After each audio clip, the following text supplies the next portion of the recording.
Selamat siang semuanya. Kita ketemu lagi untuk materi Sistem Informasi Manajemen di pertemuan kedua ini, gitu ya. Kita akan melanjutkan pertemuan pertama yang lalu. Kita sudah bahas tentang apa itu SIM, gitu ya, Sistem Informasi dan Manajemen.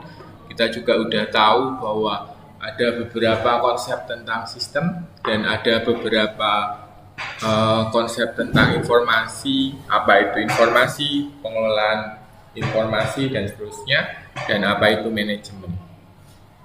Nah, berikutnya kita akan pada pertemuan kedua ini kita akan lebih bahas tentang peran dari sistem informasi bagi organisasi, gitu ya, termasuk juga perkembangan sistem informasi dan perannya dan konsep dasar atau kerangka kerja SI dan model pengolahan data. Oke, itu yang akan kita pelajari pada hari ini. Nah, sebelumnya gitu ya, beberapa perkembangan dari teknologi komputer sendiri, kalau kita pahami atau kita tahu bahwa perkembangan teknologi komputer itu sekarang sangat cepat ya. Dalam artian dari dulu mungkin tahun 1946 atau perkembangan pertama kali dari komputer ya, itu ada komputer yang sangat besar gitu ya. Jadi untuk menghitung satu aja atau beberapa perintah aja harus butuh suatu yang sangat besar seperti itu, ataupun butuh tenaga dan seterusnya. Kalau kita lihat di sini, kalau kita lihat misalkan di sini gitu ya, ini untuk membuat suatu program komputer harus dicolokkan ke sini dan seterusnya, ya kan? Ini kalau kita lihat di sini. Terus berikutnya perkembangan dari komputer, bahkan sekarang kita sudah pakai laptop yang sangat bisa ringan atau bisa dibawa kemana-mana. Jadi tidak perlu lagi bawa desktop ya. Kalau dulu pas saya masih kuliah itu S1 itu masih pakainya desktop. Jadi kalau mau konsultasi sama dosen gitu biasanya ngusung-ngusung atau bawa desktop gitu ya, komputer yang jinjing gitu ya. Sekarang semuanya sudah pakai sudah pakai laptop, semua sudah lebih mudah dan lebih praktis untuk dibawa. Bahkan sampai yang sudah ringan lah istilahnya seperti itu. Nah, perkembangannya bahkan sampai sekarang tren yang sekarang itu adalah wearable. Artinya itu adalah bisa dipakai dimanapun gitu ya, atau bisa dipakai di tubuh, atau kalau kata orang yang bilang katanya embodiment ya. Jadi bisa ditempel gitu ya di dalam tubuh, atau embodied computing seperti itu. Jadi beberapa sudah ada yang sudah bisa dipakai gitu ya. Dalam artian seperti itu, maka ada kacamata ya kan, terus juga ada jam gitu ya yang kita bisa sering pakai, terus ada beberapa yang lainnya. Bahkan semuanya kalau kita mau lihat lebih lagi, mungkin ada beberapa komputer yang bisa di dalam tubuh, di dalam seperti itu. Bahkan ada yang katanya sekarang lagi di chip gitu ya. Terus yang sekarang lagi itu adalah kalau di beberapa negara seperti di Jepang ataupun di Tiongkok misalkan seperti itu, mereka sudah menggunakan wajah untuk pembayaran. Jadi sistem wajah ini bisa digunakan untuk dia mendeteksi, dan ini langsung terkoneksi dengan sistem perbankan kita dan seterusnya. ya. Nah, itu adalah salah satu perkembangan. Gimana Mbak Arfi? Keren banget, Pak. Wow. Iya, jadi apa namanya, memang perkembangannya sudah sampai segitu gitu ya. Mungkin kalau di Taiwan belum ada ya, tapi kalau di Jepang segala macam itu sudah sampai seperti itu. Bahkan kalau kita lihat, mungkin kita coba search ya, biar apa juga teman-teman tahu gitu ya. Mungkin kalau di Jepang itu beberapa ada yang sudah sampai face recognition, brain gateway.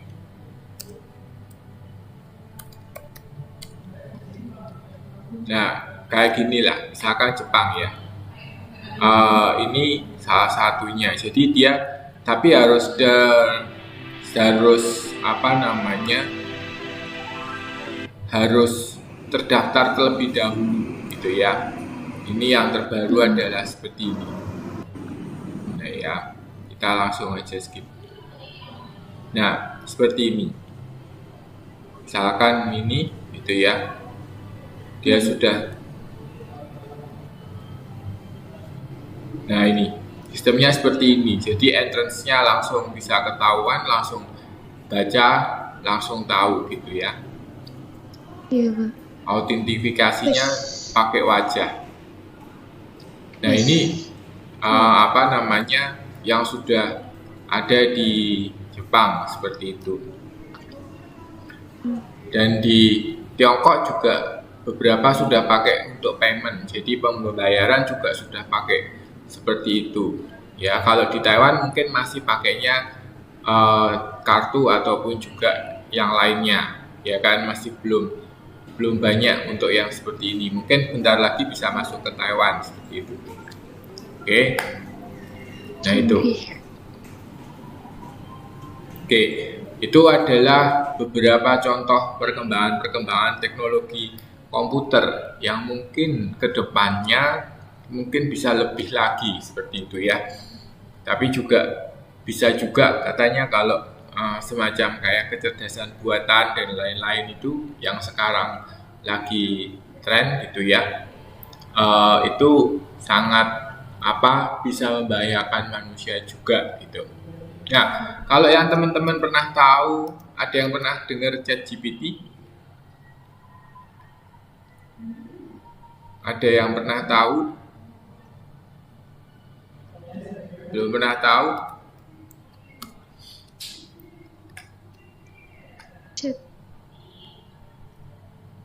Nah, ini misalkan ya. Ini adalah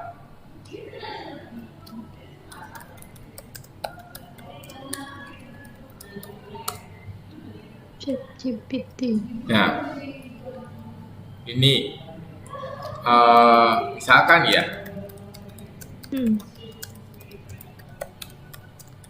seperti ini.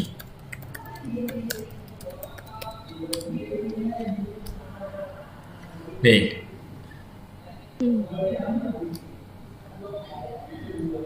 Ini saya minta misalkan tolong jelaskan kepada saya tentang apa itu sistem informasi manajemen. Dia akan membuat ringkasan gitu ya, terkait dengan apa yang kita minta. Ya, di sini misalkan dia nyebutnya sistem informasi manajemen adalah suatu sistem yang terdiri dari teknologi informasi dan prosedur yang saling terkait gitu ya, yang digunakan untuk mengumpulkan, mengelola, memproses, menyimpan, mendistribusikan yang relevan bagi pengambilan keputusan. Ya kan? Sama kan seperti yang kemarin kita bahas gitu kan. Tujuan utama untuk membantu manajemen bla bla bla. Ya. Sama kayak Google ya, Pak? Nah, ini sama kayak Google. Sama kayak Google, tapi kita lebih dia menjelaskan lebih banyak. Dan ini dia rangkum seperti itu. Dia bisa merangkum apapun itu, misalkan. Misalnya, tolong jelaskan kepada saya tentang Taiwan. Nah, ya kan? Kalau di Google kan kita masih cari terus kita baca, mereka kalau ini sudah dirangkumnya seperti itu. Oh iya, rangkuman ya Pak. Ya kan? Nah itu. Mm-mm. Jadi ini adalah yang sekarang sedang lagi tren lah istilahnya di perkembangan seperti itu. Ya banyak sekali yang akan terdisrupsi dengan adanya semacam ini contohnya, ya kan? Itu. Mm-mm. Makanya di sini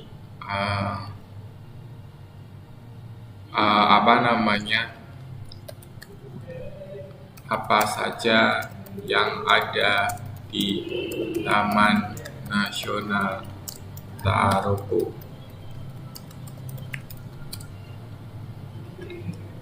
Nah, kan dia akan tahu bla bla bla dan seterusnya gitu ya.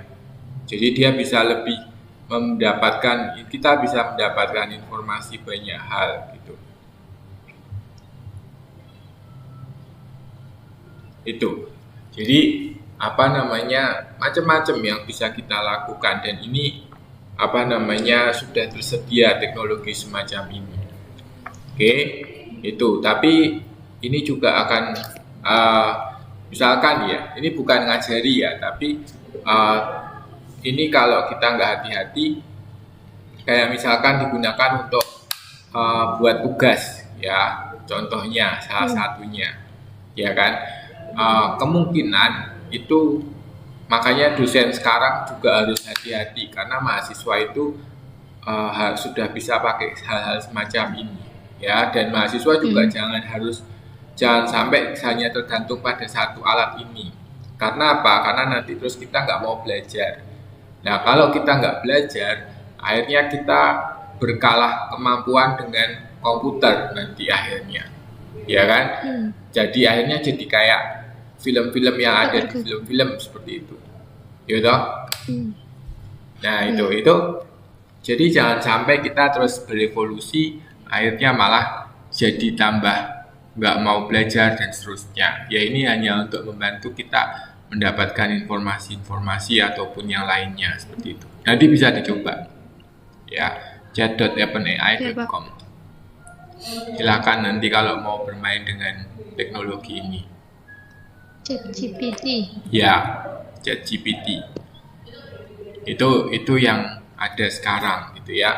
Nah itu adalah salah satunya. Ya, jadi wearable everywhere computing itu sekarang sudah sangat banyak gitu. Nah, sistem informasi itu ada transaction processing system gitu ya. Yang pertama kalau dari modul sendiri itu adalah, jadi kalau kita pergi misalkan ibaratnya kita pergi ke suatu toko gitu ya. Ini contoh kita pergi ke indeks misalkan. Nah, ketika kita berada di indeks itu kan ada aplikasi kasir ya. Jadi pasti kasir itu ada aplikasinya, ya kan? Aplikasi komputernya. Ya, ini ada kasirnya. Nah, ini adalah yang disebut dengan TPS atau Transaction Processing System, di mana ini digunakan untuk merekam data, ya, data aplikasi bisnis ke dalam basis data, seperti itu. Oke, nah ini adalah yang dihasilkan sehingga apa? Sehingga nanti hasilnya itu adalah laporan-laporan. Misalkan kalau kita bilang di kasir di sini, berarti yang bisa keluar itu adalah misalkan laporan penjualan hari itu, ya kan?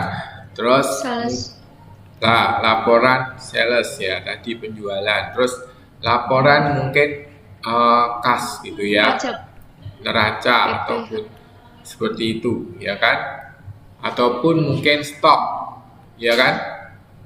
Nah, misalkan seperti itu. Jadi apa yang bisa kita dapat gitu ya, apa yang bisa kita olah dari data yang sudah masuk seperti itu. Jadi nanti akhirnya itu akan bisa mendapatkan beberapa hal yang bisa kita dapatkan dari laporan-laporan tersebut seperti itu. Nah itu adalah salah satu yang disebut dengan laporan transaction processing system. Oke. Dan biasanya itu didukung oleh yang namanya Office Automation System, perangkat lunak yang digunakan untuk otomasi kegiatan perkantoran. Ya, jadi ada beberapa sistem yang mungkin membantu untuk itu. Contohnya kalau di UT misalkan, itu ada si layar yang sekarang atau yang dulu disebutnya dengan LMS, ya kan? LMS. Nah, itu kan membantu kan. Sebenarnya itu untuk otomasi, misalkan untuk dosen misalkan ataupun tutor misalkan menyebarkan atau membantu untuk menyebarkan materi misalkan kepada mahasiswa. Terus juga di situ digunakan untuk komunikasi, ya, komunikasi antara dosen, antara tutor ataupun dosen atau mengajar dengan mahasiswa. Misalkan untuk diskusi ataupun forum diskusi di situ ada, ya kan. Terus untuk pengumpulan tugas dan seterusnya. Ya, itu adalah aplikasi yang membantu untuk otomasi semacam itu. Oke. Nah, yang berikutnya itu adalah SIPEM, SIAKU, ya, akuntansi, pemasaran, keuangan, produksi, sumber daya manusia. Nah, mungkin ada yang bisa bantu jelaskan dari modul, mungkin ada juga apa yang dimaksud dengan apa yang bisa dimiliki oleh sistem ini. Satu, silakan. SIPEM itu tentang pemasaran. Jadi apa yang kira-kira bisa diberikan untuk itu? Udah, silakan. Bisa diberikan contohnya gitu ya, Pak? Atau ya, tentang apa sih itu sistem informasi pemasaran seperti itu? Yuk, Arfi. Boleh, sistem informasi pemasaran ya Pak contohnya. Jadi untuk mengenalkan sebuah produk kepada konsumen atau pelanggan itu biasanya pemasarannya itu bisa melalui iklan seperti itu, bukan Pak? Oke, terus apa lagi? Pamflet, baligo, terus leaflet, terus atau secara langsung yaitu promosi dan media promosi lainnya. Oke, terus mungkin dia bisa lebih memberikan analisa ya terkait dengan mungkin ya daerah-daerah mana yang kira-kira cocok untuk diberikan dipasang leafletnya, misalkan seperti itu juga bisa, ya kan? Siapa tahu dia bisa lebih cerdas istilahnya, ya kan? Bisa lebih tahu seperti itu. Oke, good. Ada yang lain? Yo, akuntansi itu untuk apa? Kira-kira sistem informasi akuntansi atau sistem informasi keuangan. Mencatat apa sih keuangan? Yo, silakan. Yuk, yang lain silakan. Atau kalau ada yang di chat juga boleh. Oke, ada. Oh, Widya lagi di Indonesia kok ya? Iya Pak, kayaknya lagi main apa gimana, kayaknya susah sinyal jadi agak telat gitu. Nggak apa-apa. Ada yang pulang lagi nggak ke Indonesia? Nggak ada, cuman dia. Nggak ada yang cuti. Udah lama kan kalian nggak pernah cuti ya? Iya Pak. Oke, ada yang mau ceritain lagi silakan. Yang tadi, SIAKU, sistem informasi akuntansi, kira-kira ini tentang apa?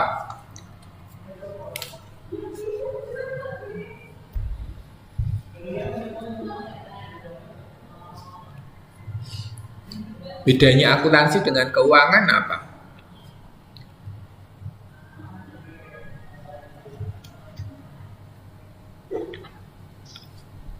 Di modul ada kan ya? Sepertinya. Ada. Ada kan? Dibaca aja nggak apa-apa. Yuk, yang lain. Kalau nggak ada, Arfi juga boleh lagi.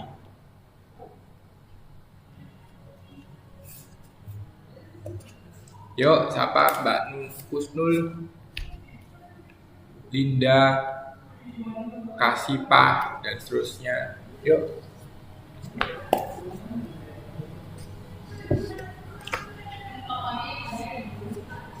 Sesi 3 itu rawan-rawan ngantuk ya. Iya, Pak. Hari ini kalian ngambil hari ini full ya? Tiga-tiganya ya? Iya, Pak. Kan tiap hari Minggu aja. Iya. Iya, Pak. Oh, yang pertama apa tadi? Yang pertama tadi akuntansi biaya. Oh, oke. Terus sistem organisasi, terus yang terakhir sistem informasi manajemen. Organisasi apa? Organisasi aja, Pak. Jadi matkulnya organisasi gitu. Oh, oke. Oh, Pak. Berarti udah keberat di akuntansinya ya? Enggak lah, insya Allah enggak sih. Yuk, silakan. Siapa yuk? Yuk, yang lain? Ada? Izin menjawab, Pak. Ya, boleh. Yuk, Mbak Ud. Yang mana, Pak? Si aku. Bebas, ya. Si aku. Oke. Sistem informasi akuntansi. Itu sistem yang dirancang untuk kayak memproses laporan gitu, Pak. Laporan keuangan. Yang hasilnya nanti akan berupa kayak neraca, laporan laba rugi, semacam itu. Oke. Terus kayak komponen-komponennya kayak apa? Apa sih namanya, Pak? Apa? Kayak struk gitu, Pak. Oke, terus Nota kayak gitu. nota gitu, terus apa lagi? Buku besar kayak gitu, Pak. Oke. Tabel-tabel mungkin. Berarti sama termasuk jurnal sekalian ya. Berarti kan ada Iya, jurnal. ada jurnalnya dulu ya, ada jurnal atau untuk entry-nya dan lain-lain gitu ya. Termasuk mungkin sistem informasi akuntansi ini bisa dikaitkan dengan penjualan juga. Jadi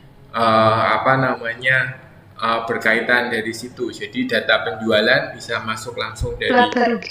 Nah, jadi nanti bisa dapat sekalian laba ruginya, ya kan, dan seterusnya. Iya.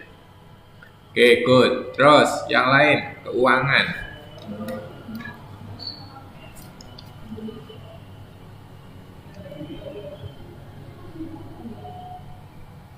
Coba saya tanya ke ChatGPT ya.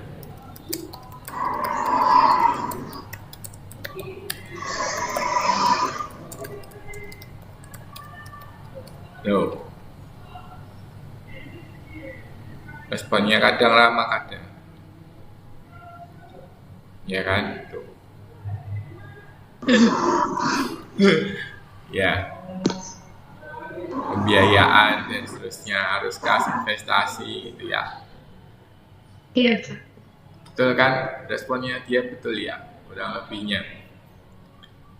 Iya. Kalau akuntansi itu lebih ke pencatatan laporan keuangan dan seterusnya. Kalau keuangan sendiri itu malah lebih ke pengelolaan arus kas, investasi, pembantuan modal misalkan, ataupun pembayaran piutang dan seterusnya. Ya kan? Nah, berarti keuangan ini lebih ke bagaimana permodalan, ya, pemodalan terhadap perusahaan. Misalkan perusahaan A itu tercatat di BEI ataupun Bursa Efek Indonesia misalkan. Nah, terus pencatatan terhadap stoknya ya atau sahamnya berapa dan seterusnya itu ada di situ ya, tercatat oleh orang keuangannya seperti itu. Oke. Terus kalau ada AR ataupun ada piutang dan utang misalkan ya, utang piutang. Nah, ini juga bisa di-include-kan di situ. Jadi ini adalah tentang sistem informasi keuangannya. Oke. Di nanti ada AR, ada AP. AR itu account receivable, AP-nya account payable-nya. Misalkan pembayaran utang ke piutang, pembayaran utang ke supplier ya, dan penerimaan piutang dari pelanggan seperti itu. Oke. Terus sistem informasi produksi dan sistem informasi sumber daya manusia. Yuk, yang berikutnya siapa?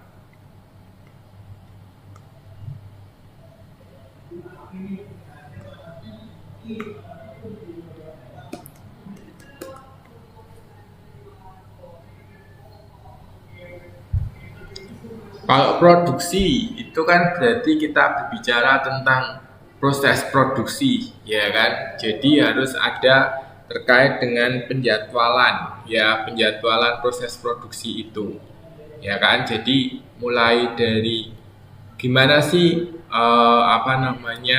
proses produksi yang terjadi gitu ya, terus juga target-target yang harus dipenuhi dalam satu proses produksi dan seterusnya. Ya kan? Nah, itu adalah sistem informasi untuk produksi, ya. Terus ada sistem informasi sumber daya manusia. Nah, kalau kira-kira di sumber daya manusia ini yang dikelola apa nih? Yuk, apa arti? Manusia, sumber Yang dikelola karyawannya, Pak, orangnya. Kemampuan cara bekerja. Gimana? Kemampuan cara bekerja karyawannya. Karyawannya itu mencakup apa tuh, Mbak Uut? Misalnya dalam membuat perusahaan misalnya dalam mengolah suatu produk. Keahliannya. Oke, keahliannya ataupun kemampuannya mengolah apa lagi? Apa Arbi? Sudah belajar SDM kan? Sudah belajar sumber daya manusia, manajemen MSDM, biasanya di manajemen. Hah? Belum, Pak. Oh, belum ya? Oke. Belum. Nah, kalau di pekerjaan itu kan biasanya juga ada apa? Karir, ya kan? Nah, di situ juga harus ada. Nah, setiap karir itu kan pasti tentunya juga mempunyai tadi yang disebutkan, ada kompetensinya, ada kebutuhannya, ya kan? Jadi orang yang bisa naik jabatan ataupun naik mempunyai posisi tertentu itu mungkin mempunyai sesuai dengan kinerja. Nah, sesuai dengan kinerjanya gitu ya. Istilahnya seperti itu. Jadi sesuai enggak sesuai dengan kinerjanya seperti itu. Jadi orang bisa naik ke posisi tertentu gitu kan. Kalau entah kalau yang bekerja di pabrik itu pasti juga ada ya kan, mulai dari level-levelnya seperti itu. Kalau nggak salah di Korea atau Jepang ya, itu yang sudah dibedakan. Entah di Taiwan juga ada atau enggak. Misalkan junior operator, senior operator, dan seterusnya. Misalkan seperti itu untuk yang bekerja di sektor sektor yang kayak pabrik dan seterusnya seperti itu. Ya kan? Itu. Tapi kalau di agent ada nggak perbedaannya ya? Untuk yang bekerja sudah lama sama yang belum gitu. Kalau untuk yang di rumah tangga ada bedanya nggak? Sedikit ada sih Pak. Sedikitnya ada Pak. Ada ya. Biasanya gini, kalau misalkan jaga lansia itu kan biasanya kan berbeda-beda ya Pak ya. Itu terkadang ada yang sakitnya parah dan enggak gitu kan. Kalau misalkan parah itu dia harus menyuntik, misalkan harus ngasih makan lewat selang gitu kan. Dan ada juga yang enggak. Jadi mungkin pengalaman aja, misalkan mau pindahan ke bos lain gitu, biasanya itu dijelaskan udah bisa ini gitu karena punya pengalaman sebelumnya seperti ini gitu. Oh, oke. Dan itu gajinya juga berpengaruh ya. Misalkan saya bisa nyuntik, saya bisa ganti selang, ganti infus dan lain-lain, itu berpengaruh terhadap gaji ya. Berpengaruh Pak, ya bisa nego juga. Oh, oke. Good. Terus itu belajarnya dari Indonesia atau ketika sudah di Taiwan? Kayak ganti selang, ganti infus misalkan, atau nyunde gitu, kayak gitu-gitu. Kebanyakan kalau di Indonesia itu dikasih basic-basicnya aja, tapi kan kadang kalau di Taiwan dia nggak tentu dapat pekerjaan yang sama gitu kan. Misalnya jobnya beda gitu loh Pak. Tapi kalau misalkan di sini kadang ada yang minta ajarin sama suster atau kebiasaan gitu kan. Kadang ada yang dipaksa gitu, kayak keadaan mau nggak mau kita harus belajar gitu kan. Lama-lama bisa gitu Pak. Oh, oke. Berarti belajar dari praktis ya, langsung gitu ya. Iya. Oke. Ada yang dari teman-teman yang ngambil SIM, ada yang sampai orang tuanya harus disonde atau nggak bisa makan terus masuk lewat masuk lewat hidung apa mulut ya, yang langsung disonde. Hidung ya. Oh kan. Biasanya ada kan ya kan. Ada Pak, saya Pak. Kak Lina. Oh iya toh. Oh. Iya, pakai selang Pak. Pakai selang, Mbak? Iya. Oh, itu belajar dulu, Mbak, dulunya? Belajarnya waktu di rumah sakit, iya Pak. Nanti diajarin sama suster. Diajarin suster. Jadi lama-lama kita terbiasa bisa kayak gitu. Oh. Terus ada juga, saya juga pakai sedot dahak kayak gitu Pak. Sedot dahak itu pakainya udah nggak bisa batuk keluar dahak, terus akhirnya kita sedot pakai mesin. Kalau nyedot dahak itu pakai apa itu?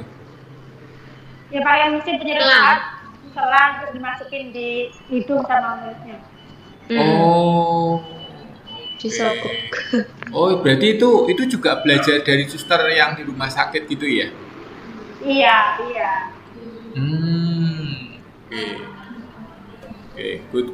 Power of kepepet Pak. Power of kepepet ya.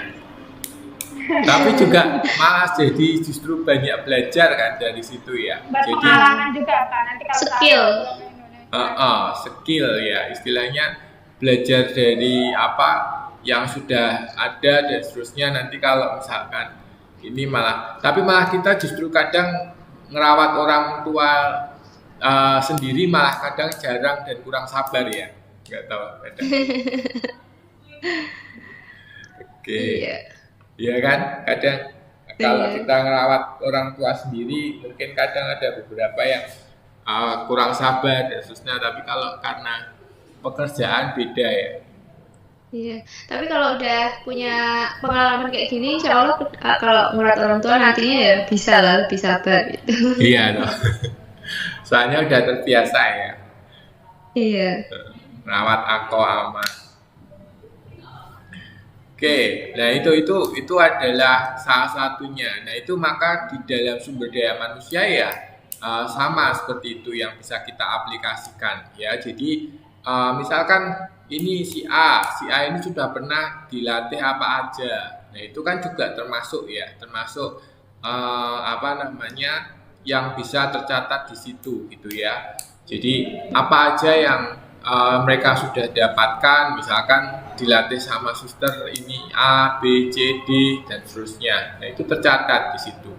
Cuma kalau di agensi mungkin tercatatnya secara tidak langsung atau seperti apa, atau mungkin sudah langsung tahu dari pekerjaannya sendiri gitu ya. Itu sudah ada seperti itu. Nah itu adalah sumber daya manusia ya, termasuk juga mungkin kalau dengan senior, misalkan senior caregiver dengan junior caregiver, misalkan seperti itu, perawat yang junior dan perawat yang senior mungkin dibedakan nanti sehingga bisa negosiasi harga, negosiasi gaji dan seterusnya, ya kan? Nah itu pengalaman dan seterusnya, mungkin juga bahasa, ya kan? Bahasa Mandarin tingkatnya bisanya seberapa, gitu kan? Itu kan juga akan berpengaruh ya terhadap gaji dan seterusnya, ya kan? Iya Pak. Oke, nah itu adalah beberapa hal yang bisa kita lihat seperti itu. Oke. Nah, ketika kita berbicara tentang informasi yang sekarang ini sudah berjejaring gitu ya, maka kita membutuhkan informasi yang lebih detail. Ya, kayak kemarin kita juga tahu bahwa semakin ke atas itu biasanya informasinya semakin bersifat ringkasan. Ya, tapi kalau semakin ke bawah itu semakin membutuhkan informasi yang lebih detail seperti itu. Nah, konsep dari sistem pendukung keputusan yang digunakan itu biasanya untuk kita nanti akan belajar beberapa sistem pendukung keputusan yang terstruktur dan semi terstruktur, misalkan seperti itu, sehingga keputusan apa yang kira-kira terstruktur dan keputusan apa yang kira-kira tidak terstruktur atau semi terstruktur, misalkan seperti itu. Terus sistem pakar, di mana untuk menggantikan kepakaran atau untuk menggantikan tenaga ahli seperti itu ya. Jadi misalkan nih telemedicine gitu ya. Telemedicine-nya nanti langsung dibahas dibalasnya dengan menggunakan chatbot yang kayak tadi itu gitu misalkan ya. Jadi tidak lagi menggunakan tenaga dokter misalkan, tapi kita berkonsultasi dengan komputer. Nah, chat ya kan. Mungkin bisa jadi seperti itu ya, karena itu adalah expert system. Jadi untuk mengganti kepakaran dari tenaga ahli. Ya, di sini ada kepakaran menggantinya untuk itu. Oke. Nah, tapi tentunya itu kan butuh, biasanya itu adalah ketika kita berbicara tentang expert system seperti itu butuh beberapa pengetahuan dasar dulu, sehingga di sini ada pengetahuan dasarnya, basisnya. Ya, basis ini yang digunakan untuk menginterpretasikan dari yang ada di sini.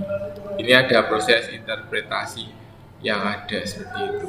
Oke, dan ada user interface, artinya adalah ada UI atau ada tampilan antarmuka yang digunakan. Nah, ini antarmuka ya. Terus seperti ini juga sama. Oh, ini ada anu nih. Oke, Mas Badarudin ya, keuangan. Oke, terus Mbak Elvin sistem informasi sumber daya manusia sama Mbak Nurul. Oke, saya catat. Gak apa, nah gini juga boleh ya.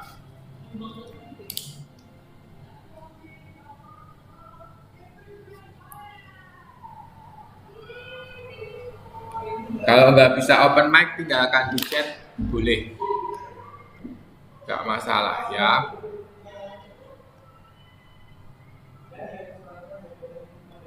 Oke, nah seperti itu adalah antarmuka ya, antarmuka yang digunakan untuk menjembatani antara pengguna dengan sistem seperti itu di dalamnya.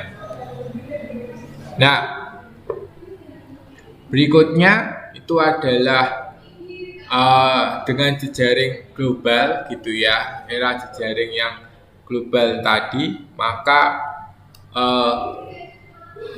kita tidak hanya membutuhkan informasi untuk operasional, tetapi juga dibantu untuk membantu dalam evaluasi strategi perusahaan. Oke, jadi biasanya sudah ada beberapa informasi lain gitu ya, mungkin yang terkait dengan kondisi global dan seterusnya, sehingga bisa membantu untuk memberikan arah strategi dari perusahaan itu ya. Jadi ada di sini ada strategi untuk perusahaannya. Ya, jadi, nah ini contohnya kalau misalkan sudah level eksekutif seperti itu, ya, yang sangat tinggi kemarin dari segitiga yang ini, ya kan? Nah, dia sudah berada di level sini, maka informasinya kan kemarin bersifat ringkas ya. Ringkas. Ya kan? Nah, maka ya ini sama, ya. Contoh-contohnya seperti itu. Jadi dia melihat berdasarkan dari grafik dan seterusnya. Oh, kenapa kok misalkan dia adalah bos dari indeks, misalkan indeks itu kan punya banyak cabang di mana-mana, ya.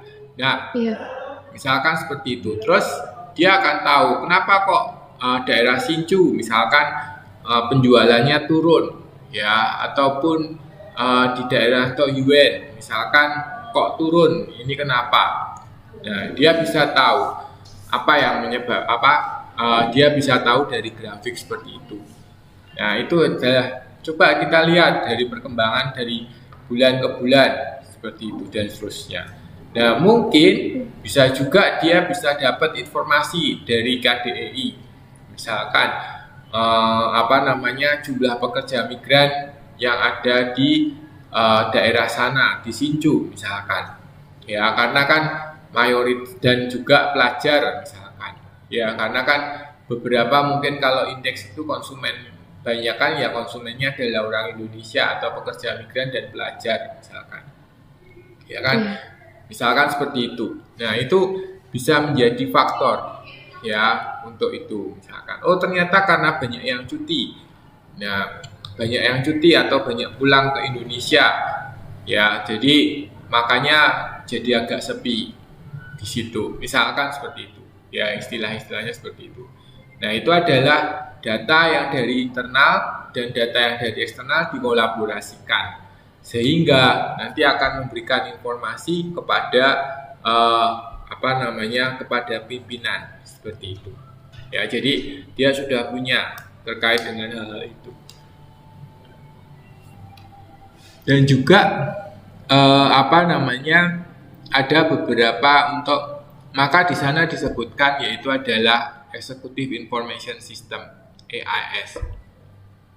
Oke, sehingga dan juga bisa didukung dengan adanya Group Support System, artinya Group Decision. Jadi kalau misalkan kebutuhan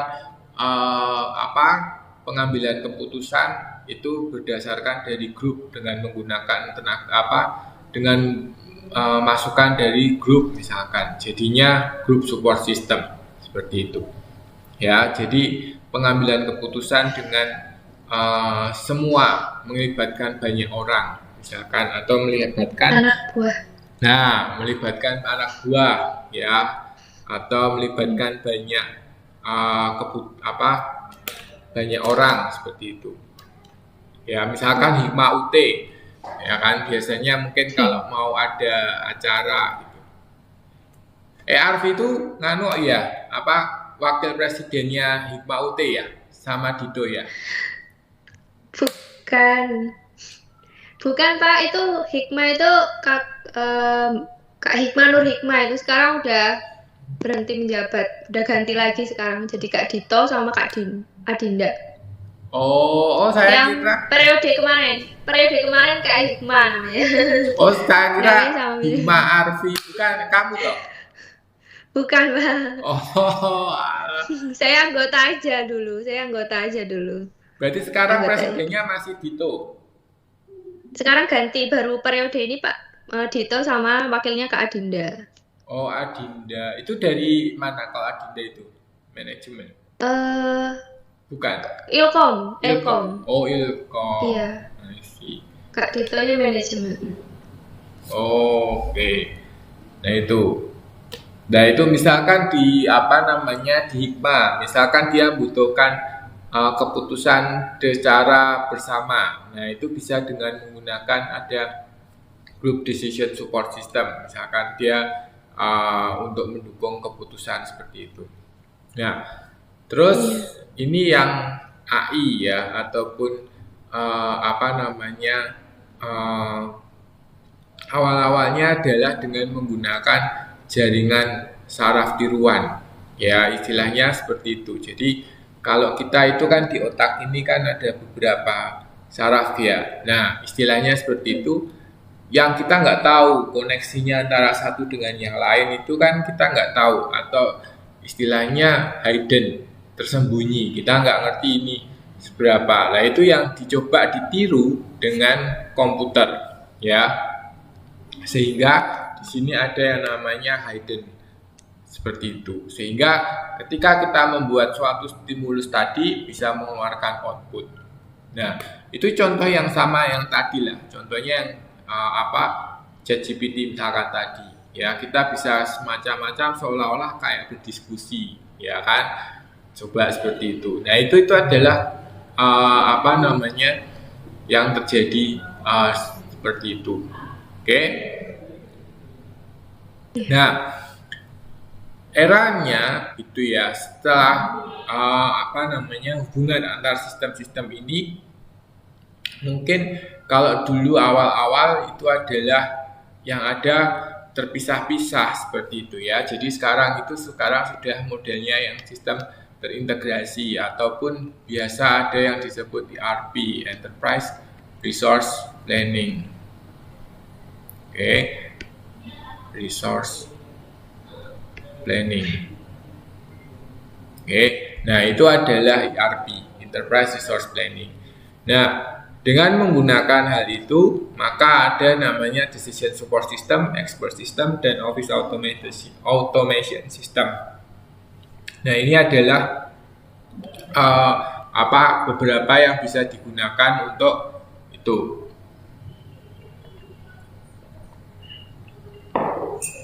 Dan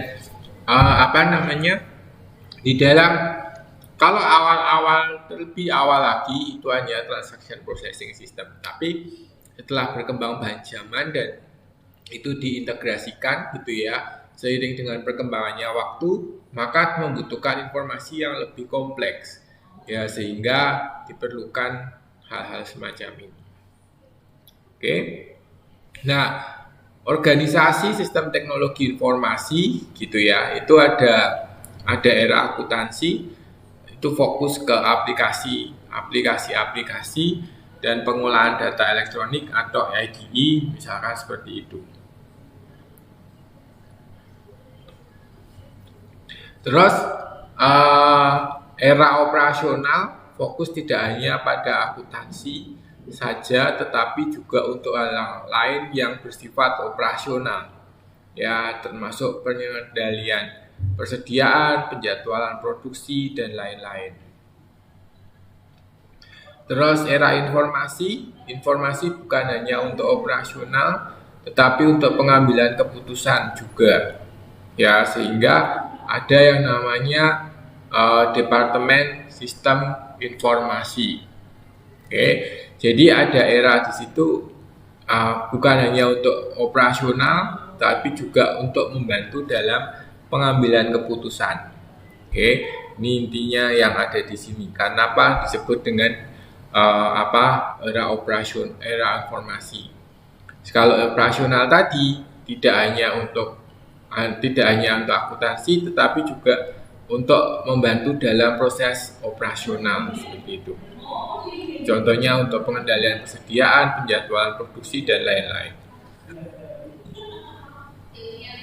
Sedangkan era jejaring ya, itu sistem sudah mulai online ya, muncul dengan local area network serta secara jejaring global itu sudah seperti sekarang dengan menggunakan internet dan lain-lainnya ya. Kalau dulu mungkin hanya berbasis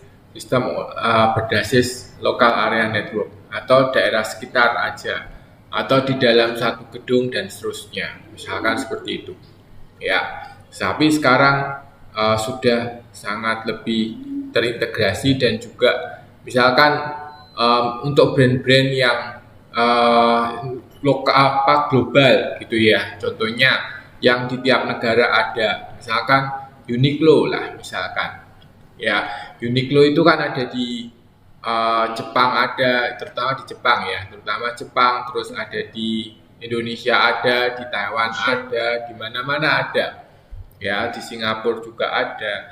Nah, mereka kan butuh sistem yang bisa untuk memantau semua negara gitu ya. Maka dia membutuhkan secara global untuk mengetahui mungkin penjualannya, ya kan, terus juga tren bajunya seperti apa yang laku gitu ya, dan seterusnya. Oke. Nah, ini adalah membutuhkan sistem yang terintegrasi. Jadi nanti bisa tahu, oh kira-kira kalau di Taiwan sekarang yang lagi rame mungkin sudah mau summer kan, gitu ya. Jadi suasana sudah lebih panas gitu ya. Terus kadang hujan dikit-dikit gitu kan. Nah, berarti mungkin sudah yang baju dengan teknologi iRhythm yang tren seperti itu. Beda mungkin kalau di yang lain, di mana Indonesia, mungkin Indonesia hujan misalkan, berarti mungkin baju yang seperti apa yang sangat lebih laku, misalkan seperti itu, dan seterusnya. Oke, nah itu adalah era di dalam jejaring global, sehingga perusahaan membutuhkan sistem teknologi informasi yang secara global sehingga bisa berpikir dan bisa mencakup semuanya. Oke, itu.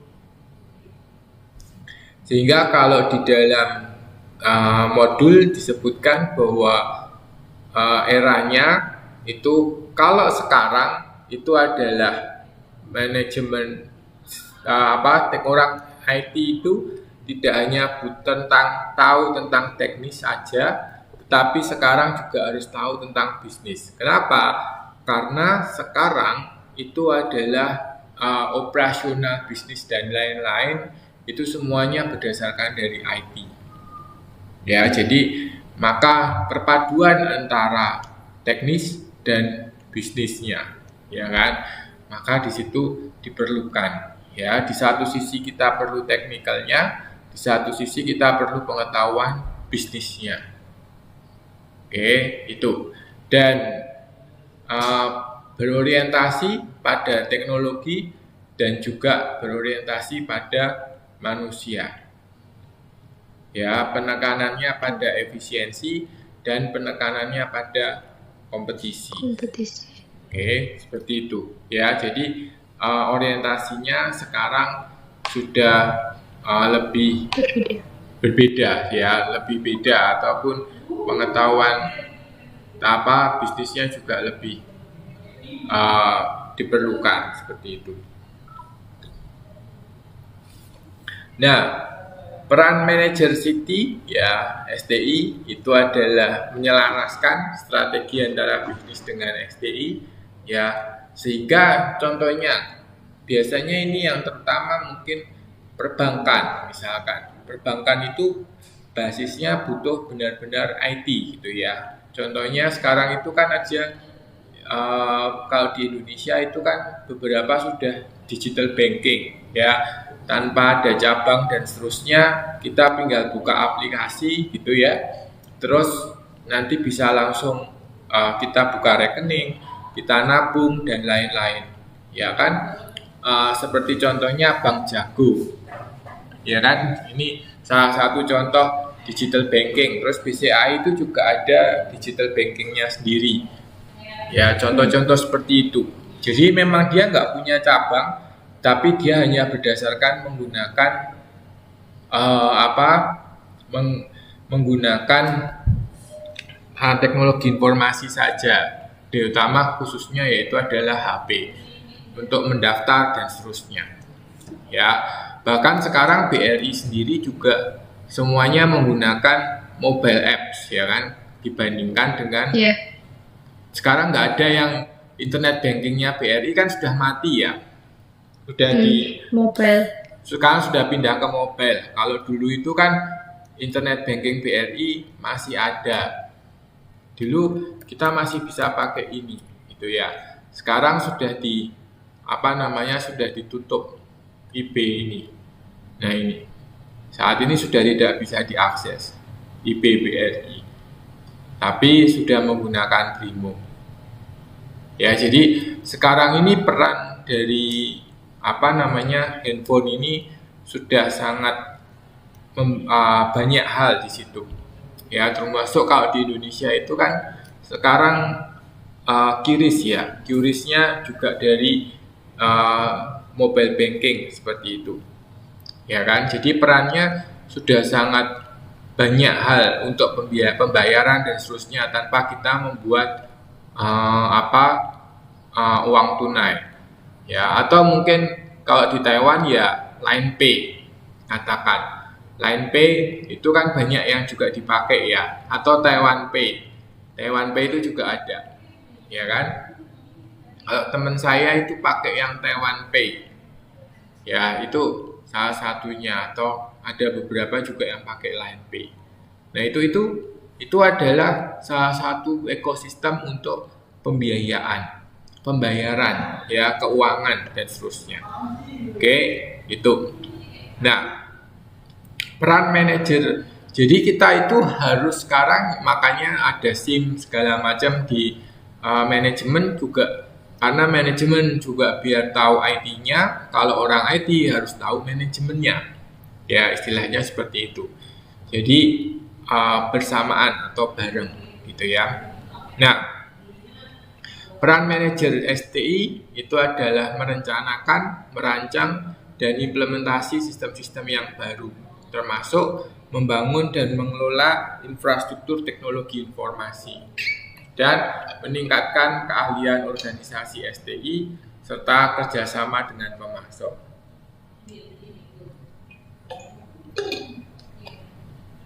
Dan membangun kinerja yang tinggi serta mendesain ulang dan mengelola STI atau sistem teknologi informasi itu.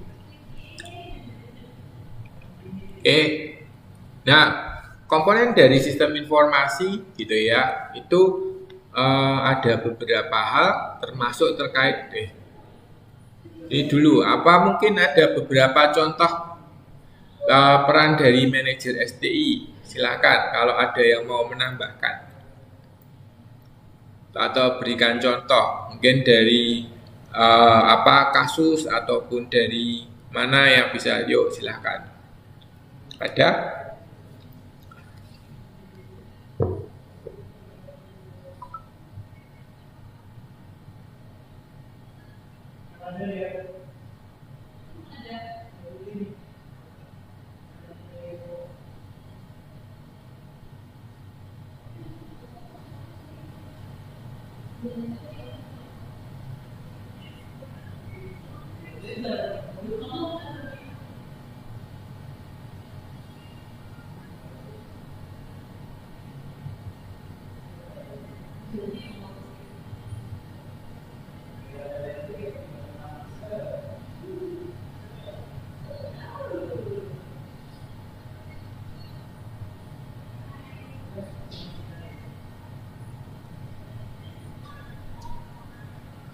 Oke.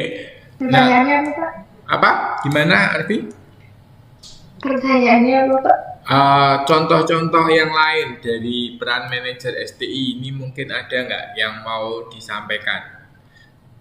Mungkin contoh dari bagaimana peran manajer STI dapat membangun kinerja yang tinggi, misalkan contohnya, ataupun contoh yang lain, misalkan bagaimana peran manajer STI membangun dan mengelola infrastruktur. Infrastruktur di sini infrastruktur dari teknologi informasinya, ya. Misalkan jejaringnya, jejaring komunikasi dan seterusnya. Seperti itu.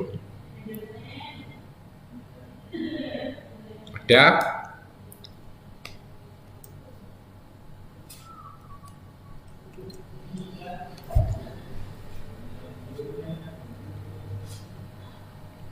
Di modul sepertinya juga sudah ada.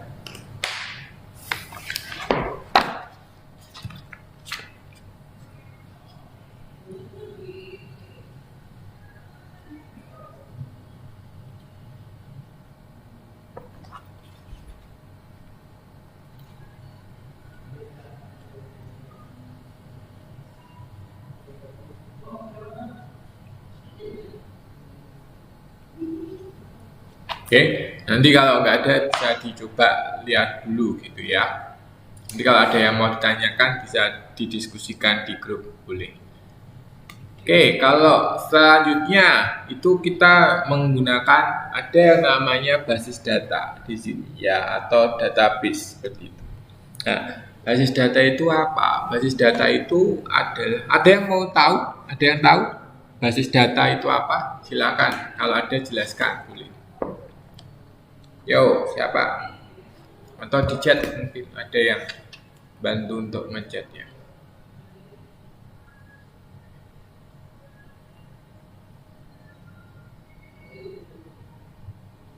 Gak ada. Izin menjawab Pak. Boleh, silakan Mbak Husnul.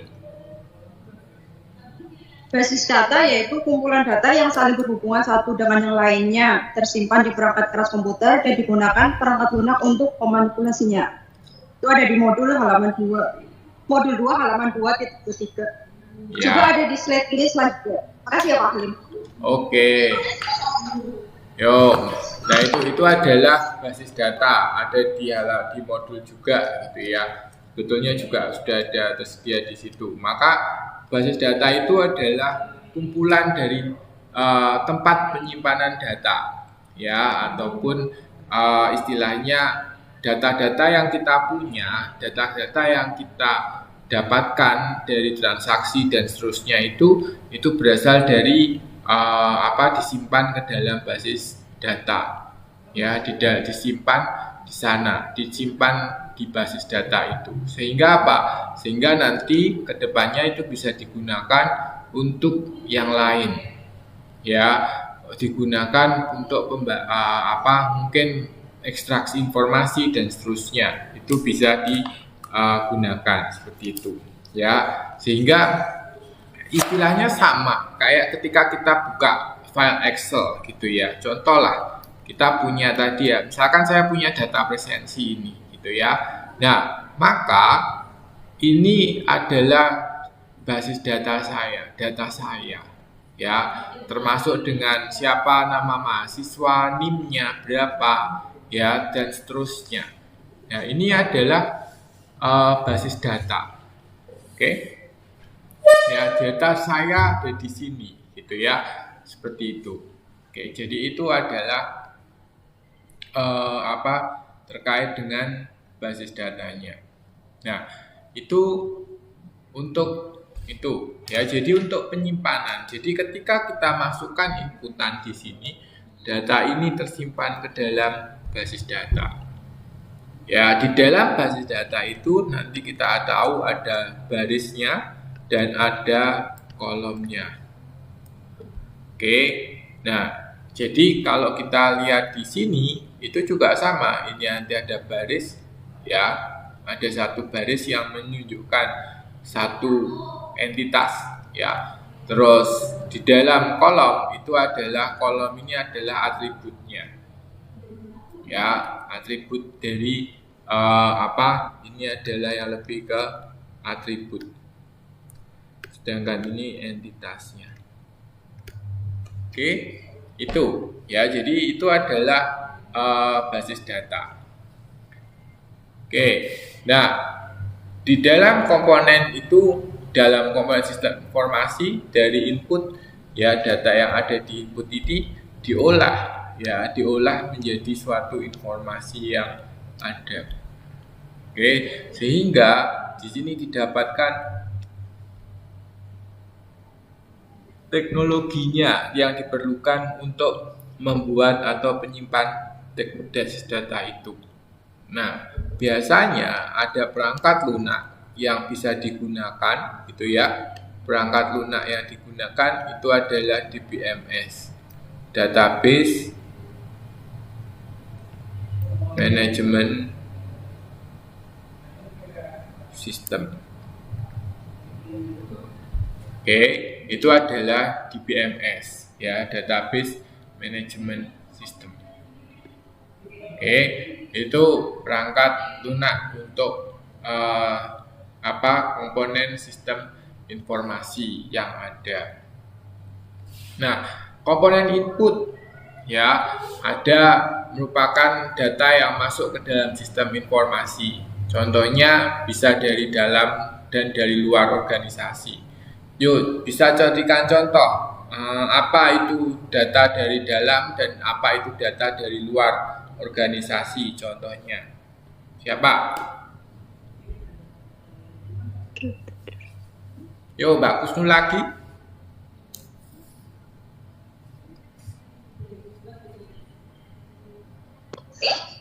Siapa?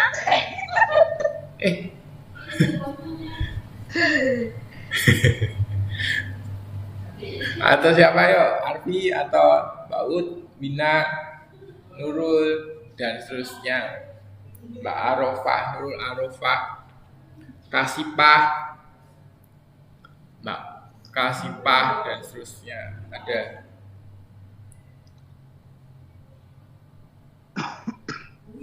Yo, Mas Badarudin. Izin menjawab, Pak. Ya, boleh. Yo, Arfi. Data dari Pertanyaan. organisasi bisa termasuk dalam sistem pemasaran. Gimana, Mas? Contoh data dari dalam organisasi bisa berupa dalam bidang pemasaran. Misalnya sekelompok orang dari profesi pemasaran atau sales ingin mengetahui perkembangan dari penjualan produk yang dilakukan. Adanya pengolahan data ini akan membuat suatu data dari penjualan diketahui secara rinci, mulai dari penghasilan dalam tiap harinya, tiap bulan, atau dalam suatu jangka waktu tertentu. Oke, berarti itu yang dari dalam ya? Contoh dari luar ya? Data dari luar bisa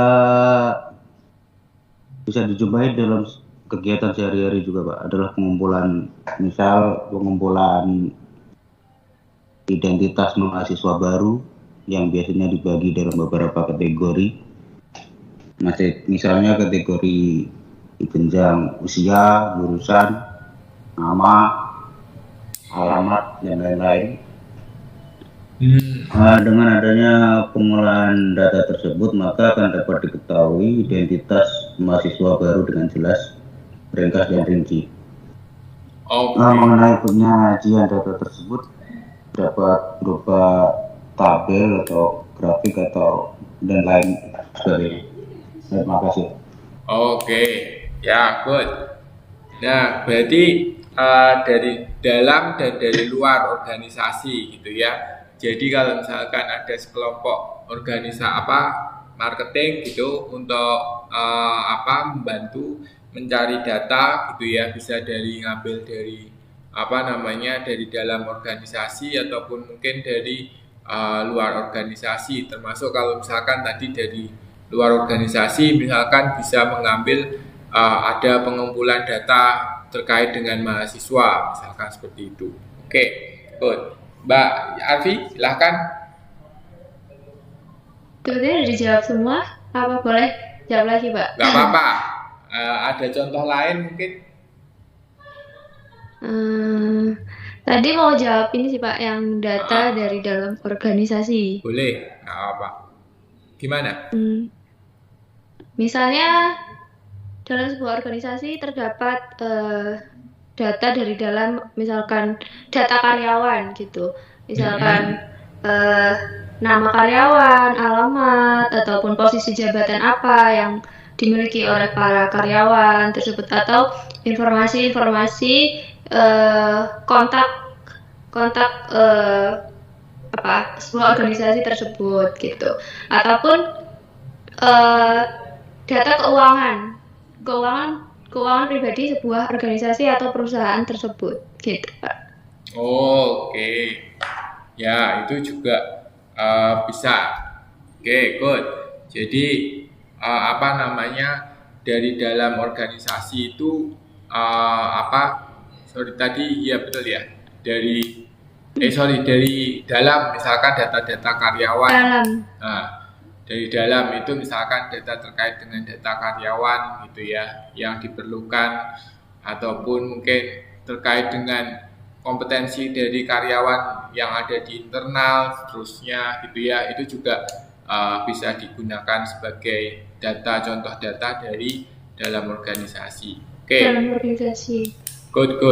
Ada yang lain lagi yang mau disampaikan atau mau ngasih contoh? Ya, jadi intinya adalah kalau dari dalam ya data-data yang bersifat internal, ya seperti kayak tadi ada mahasiswa, ya kan, kalau misalkan itu universitas ya data mahasiswa itu juga sebenarnya inputan dari dalam juga bisa. Oke, terus kalau dari dalam lainnya adalah data tentang karyawan dan seterusnya. Oke, itu. Nah, dokumen dasar ya, kalau di contoh-contoh ada dokumen dasar. Dokumen dasar ini adalah dokumen yang diperlukan untuk biasanya digunakan sebagai audit, digunakan juga untuk audit dan seterusnya ya. Nah, maka kalau misalkan dokumen dasar dapat menunjukkan macam dari data yang harus dikumpulkan dan ditangkap.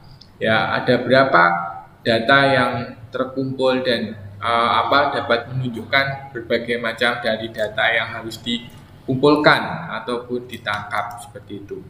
Nah, dokumen dasar harus dapat mencatat dengan jelas, konsisten dan akurat ya terkait dengan informasi yang ada ataupun informasi yang dibutuhkan. Terus dokumen dasar dapat mendorong lengkapnya data akuntansi disebabkan oleh data yang dibutuhkan atau disebutkan satu persatu di dalam dokumen dasarnya. Dan dokumen dasar bertindak sebagai pendistribusi data.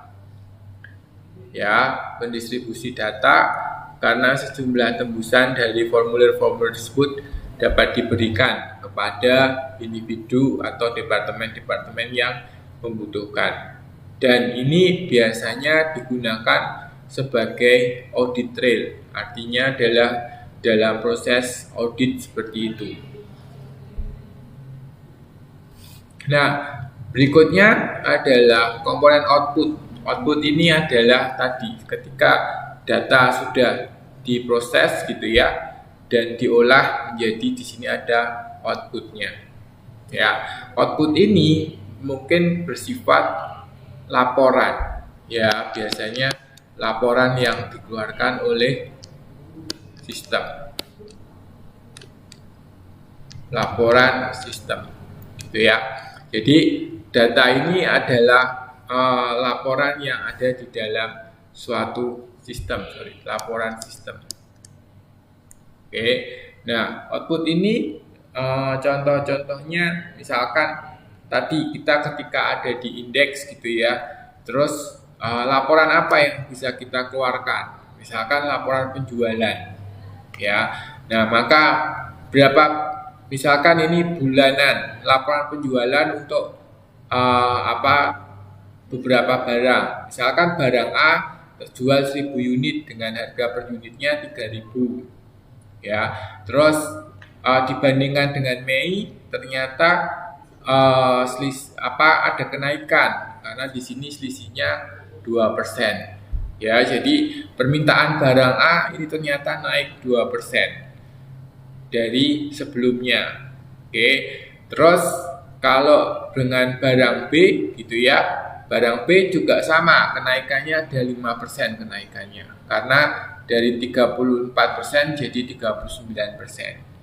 Tapi di satu sisi ternyata ada permintaan turun dari barang C, sehingga barang C hanya terjual 15% pada saat bulan Juni, ya. Terus barang D tetapi naik 3% dan barang E itu turun 1%. Misalkan seperti itu. Oke, jadi kita bisa tahu dan ketika ada data yang tersimpan, data penjualan juga kita punya tersimpan gitu ya. Maka kita bisa tahu seberapa barang itu terjual dan seterusnya, ya, sehingga kita bisa mendapatkan selisihnya dan seterusnya, seperti itu. Oke. Nah, berikutnya adalah basis data. Seperti yang tadi disebutkan bahwa basis data itu adalah untuk menyimpan data. Ya, jadi sehingga kita bisa menyimpan data-data yang ada gitu ya, yang berhubungan satu dengan yang lainnya, sehingga tersimpan di perangkat keras komputer dan digunakan perangkat lunak untuk memanipulasinya. Terus data disimpan ke dalam basis data dan disimpan secara permanen di dalam hard disk ataupun USB drive. Oke, dan relational DBMS ataupun relational DBMS itu adalah model yang digunakan. Jadi tabel-tabel yang tadi, ingat tadi ini di sini adalah tersimpan dari saling berhubungan satu dengan yang lainnya. Ya, maka ada relasionalnya. Nah, ini datanya. Misalkan ini ada data mahasiswa gitu ya. Terus di sini ada tabel lagi mata kuliah gitu ya. Oke. Nah, maka mahasiswa di sini ada pengambilan. Misalkan, maka mahasiswa mengambil mata kuliah. Oke, jadi saling berelasi. Mahasiswa, orang tua, misalkan. Orang tua punya mahasiswa, gitu ya. Misalkan seperti itu. Oke, terus apalagi dan seterusnya, saling berhubungan. Nanti di sini ada tutor, misalkan. Di sini ada jadwal. Jadi tutor mengajar di jadwal tertentu, ya, untuk mata kuliah tertentu, misalkan seperti itu. Jadi ada kaitan atau relasi yang terjadi, ya, antara satu dengan lainnya. Oke, sehingga apa? Sehingga bisa tutor dengan mahasiswa, dengan mata kuliah, pengambilan dan seterusnya bisa dapat di situ. Oke, nah ini adalah komponen basis data ya yang ada. Sehingga misalkan ini adalah contohnya relasionalnya.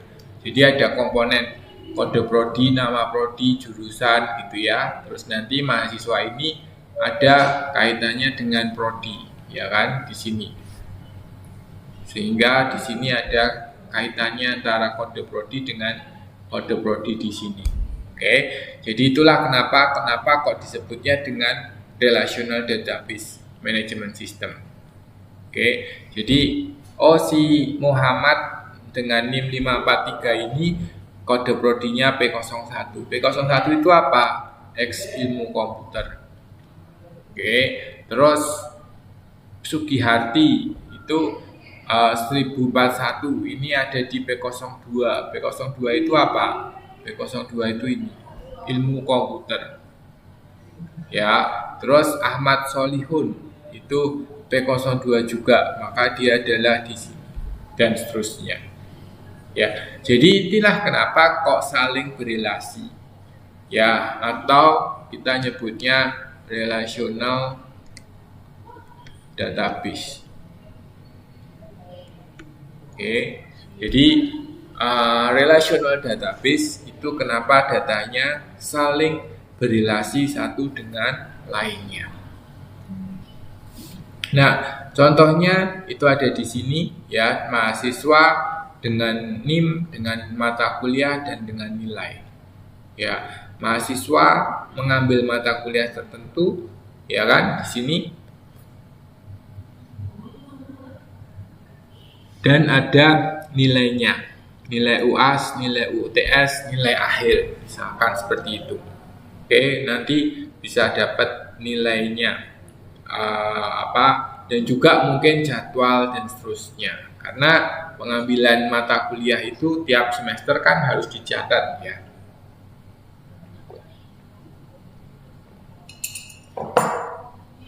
Oke, sehingga relasionalnya bisa terlihat di sini.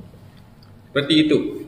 Itu adalah contoh untuk relational database. Nah, yang berikutnya itu adalah komponen model. Ya, komponen model ini ada model logika dan model matematis. Kalau model logika itu adalah logiknya ya yang diukur. Jadi misalkan kalau di situ kalau unit sisanya itu kurang dari reorder point ya, jadi barang ini perlu dipesan kembali. Jadi misalkan saya punya 5 tapi reorder point-nya 10, maka barangnya kurang dari reorder point ya kan, maka ini nanti harus dipesan ulang, dipesan lagi barang ini. Tapi kalau reorder point-nya 12 ternyata ini 10, maka barang ini tidak perlu atau belum perlu diorder. Nah, ini adalah model logika ya. Sedangkan kalau model matematis ya kita pakai model matematis kayak kemarin kita belajar di matematika ekonomi ataupun ya, jadi X misalkan tambah Y sama dengan 10 misalkan ya, 2X tambah 2Y misalkan 50 dan seterusnya. Itu adalah model matematis ya, contoh-contoh seperti itu. Ada yang mau kasih contoh? Silakan. Model logika dan model matematis, mungkin ada contoh lain. Yuk.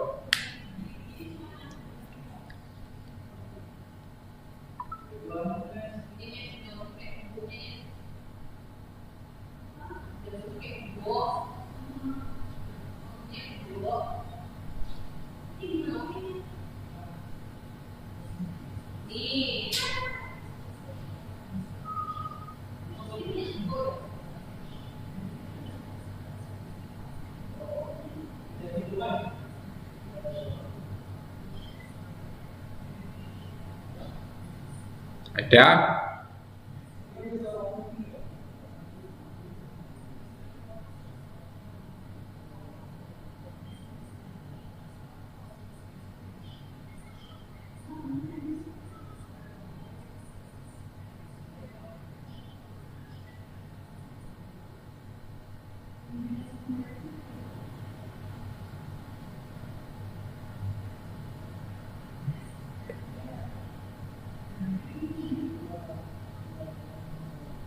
Oke, kalau nggak ada nanti bisa dicoba lain, lihat lain gitu ya.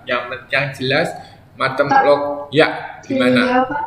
Apa, Arfi? Kalau izin matematika boleh. Kalau izin model matematika ini harus ada angkanya ya Pak? Paling tidak biasanya mungkin bersifat persamaan atau pertidaksamaan. Atau pertidaksamaan gitu ya, biasanya seperti itu. Tapi kalau logika itu nanti hasilnya kayak dulu itu true, false atau benar salah gitu ya. Benar salah. Yuk silakan. Gimana?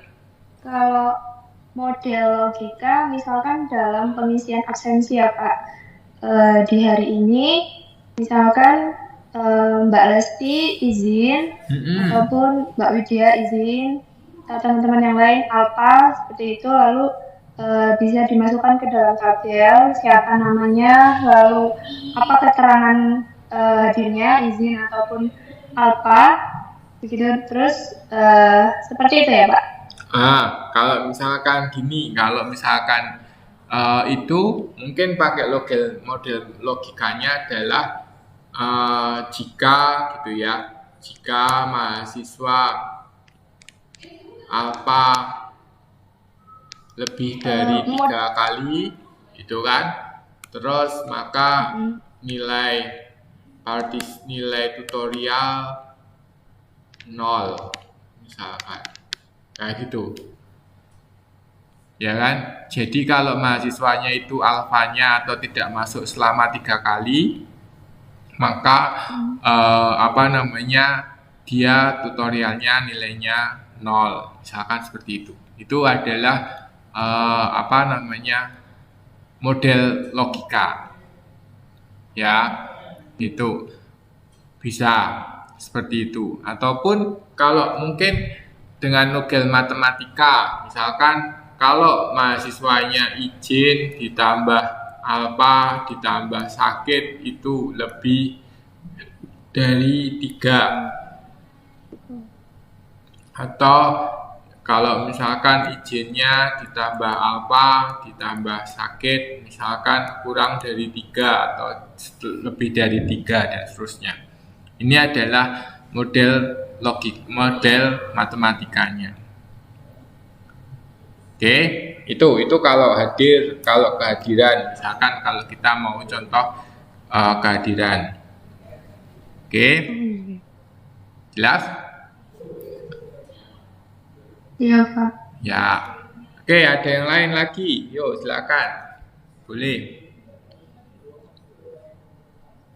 Mungkin kalau yang bekerja di pabrik gitu, mungkin banyak sekali nemuin seperti ini ya. Karena kan kalau mesin itu kan biasanya, terutama mesin ya, untuk yang di operator ataupun seperti itu, biasanya kan dia sistemnya 1-0 ya kan, benar salah dan seterusnya. Nah, itu adalah salah satunya juga model yang bisa digunakan untuk model logika.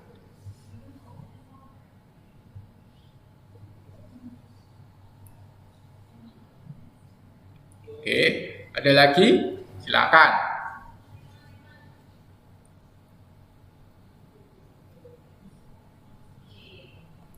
Minggu depan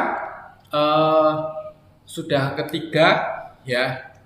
Nanti saya akan berikan soal tugasnya mungkin Jumat ini atau Kamis. Saya usahakan sudah saya submit saya upload di LMS atau Silayar gitu ya. Nanti akan saya beri informasi kalau sudah saya submit di sana. Sudah saya upload di LMS atau Silayar itu.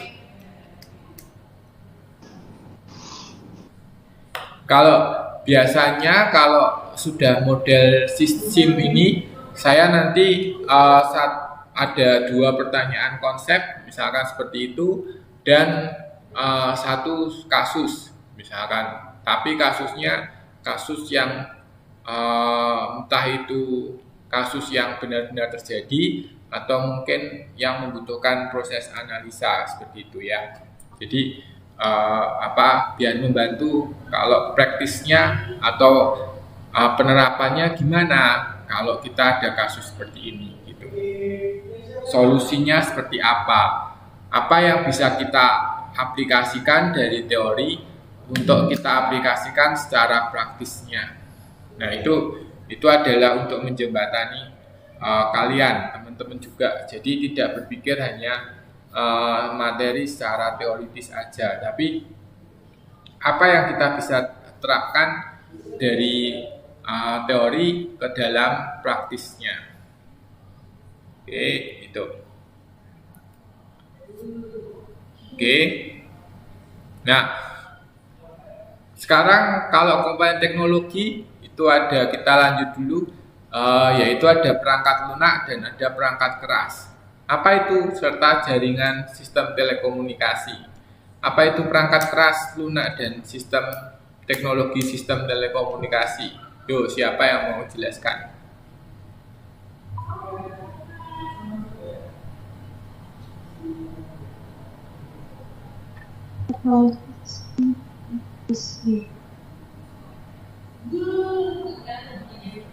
Yuk, siapa?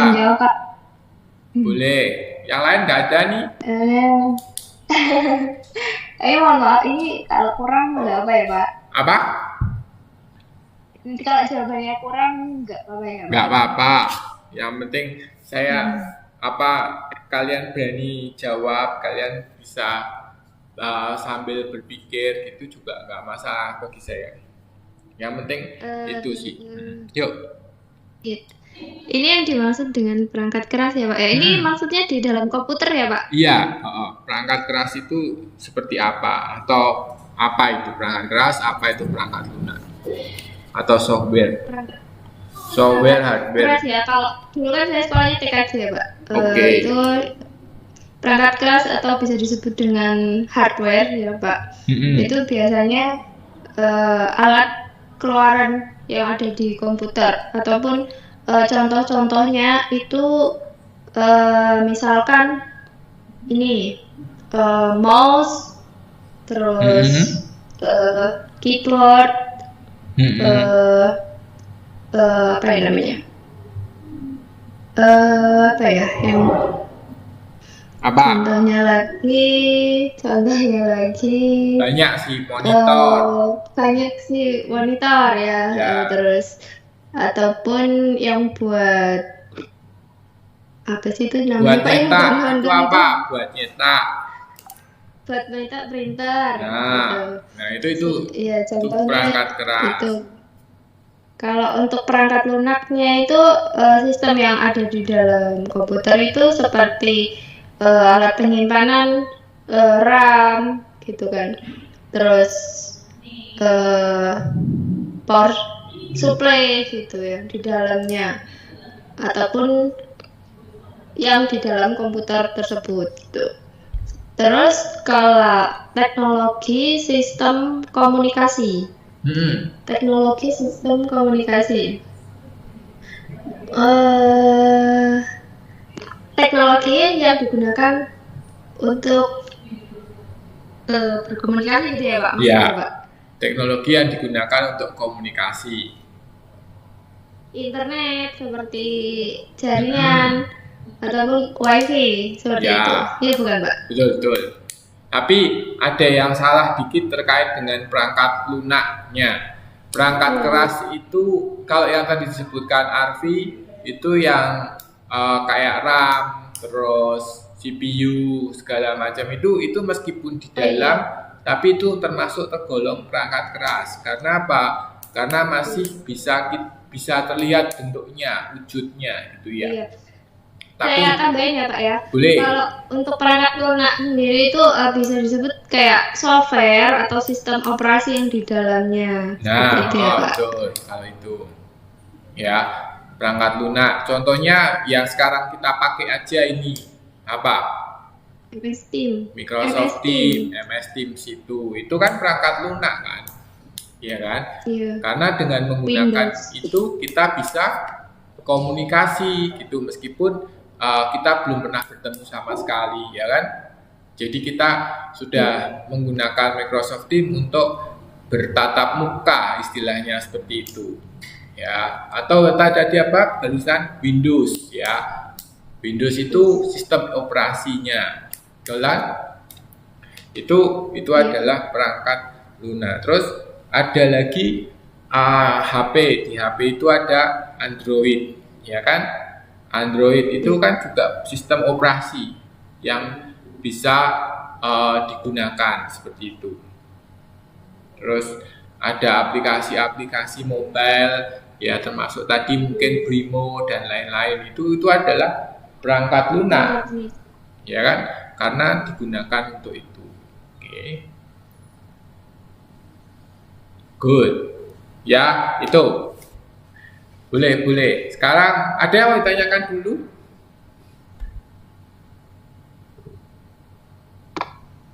Nggak ada. Mbak Lesti gimana? Nggak ada Pak. Oh, oke. Lanjut dulu Pak. Apa? Lanjut dulu Pak. Oh ya, oke.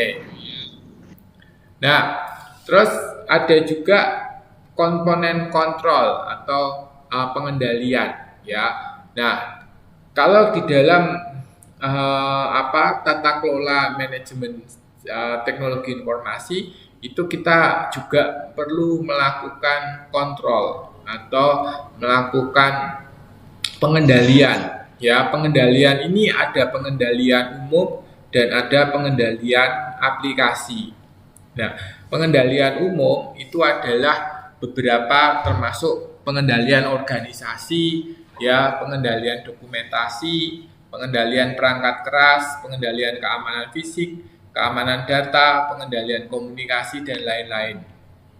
Tapi kalau pengendalian aplikasi itu adalah pengendalian masukan, ya, pengendalian proses dan pengendalian keluaran. Nah, kita akan bahas ini secara lebih detail itu nanti di modul ke-7 atau ke-8, saya lupa. Seperti itu. Jadi nanti kita akan lebih banyak membahas tentang pengendalian secara umum yang ada di SIM, seperti itu. Jadi kalau pengendalian organisasi itu biasanya terkait dengan jabatan dan prosedur kerja, ya, tugas, hak, dan wewenang. Contohnya seperti itu. Ini nanti adalah kaitannya dengan hak dan wewenang, ya, wewenang dari organisasi itu. Ya, jadi tiap-tiap struktur organisasi itu nanti punya hak dan wewenangnya. Terus kalau pengendalian dokumentasi itu adalah dokumen-dokumennya, ya, terkait dengan dokumen apa saja yang diperlukan dan lain-lainnya. Ya, terus kalau pengendalian perangkat keras itu adalah kemungkinan hak akses dan seterusnya. Termasuk di sini adalah keamanan fisik, ya. Keamanan fisik ini nanti misalkan kita tidak boleh sembarangan untuk sembarang orang boleh masuk ke dalam ruang server misalkan. Itu adalah salah satu pengendalian keamanan fisik. Termasuk juga di dalamnya untuk menggunakan akses card misalkan, ya, kalau di pabrik mungkin ada kalau kita mau masuk ke ruangan tertentu harus pakai akses card itu, tidak bisa sembarang orang atau semua orang bisa masuk ke situ. Nah, ini adalah salah satunya kenapa kita harus melakukan pengendalian terhadap daerah itu atau lokasi atau area itu. Ya, kalau pengendalian keamanan data itu adalah bagaimana kita melakukan pengamanan atau keamanan terhadap data itu. Contohnya, ketika kita misalkan melakukan pembayaran atau pembelian dengan menggunakan kartu kredit, ya kan? Nah, itu di situ kita ada yang namanya OTP, ya kan? Apa itu? Ada yang tahu? OTP? Ada yang tahu kira-kira apa?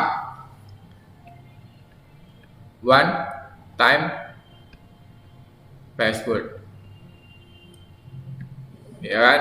One time password misalkan. Nah, itu adalah one time password. Artinya adalah ketika kita misalkan masuk ke dalam suatu sistem, ya, masuk ke dalam suatu sistem, terus mereka akan mengirimkan OTP ke email kita atau ke SMS kita, ya, ke SMS ke nomor terdaftar, misalkan seperti itu. Itu adalah salah satu cara untuk keamanan password. Ataupun ketika kita melakukan pembelian menggunakan kartu kredit ataupun kartu debitnya, misalkan seperti itu, ya kan?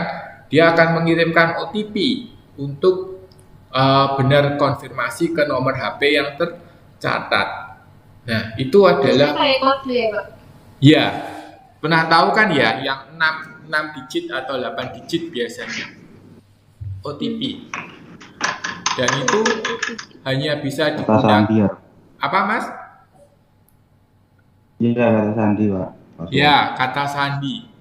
Biasanya kalau OTP ini angka, berupa angka kata sandinya. Ya, biasanya biasanya kode verifikasi nggak sih Pak? Apa Mbak Indi? Kode verifikasi? Ya, kode verifikasi. Terus nanti kita harus masukkan, ya kan? Kita harus masukkan kode itu ke ketika kita login, misalkan seperti itu untuk verifikasi bener enggaknya, ya. Yang sekarang kan banyak dipakai itu, ya kan? Kode verifikasi. Oke, good.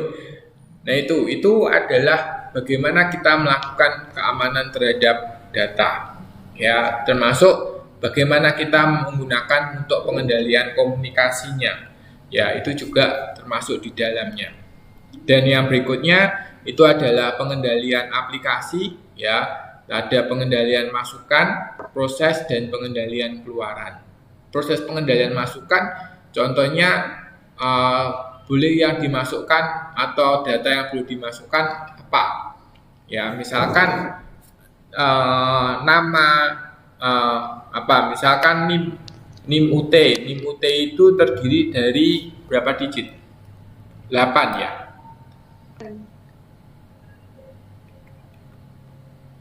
9. Ya kan? NIM UT itu 9 digit misalkan.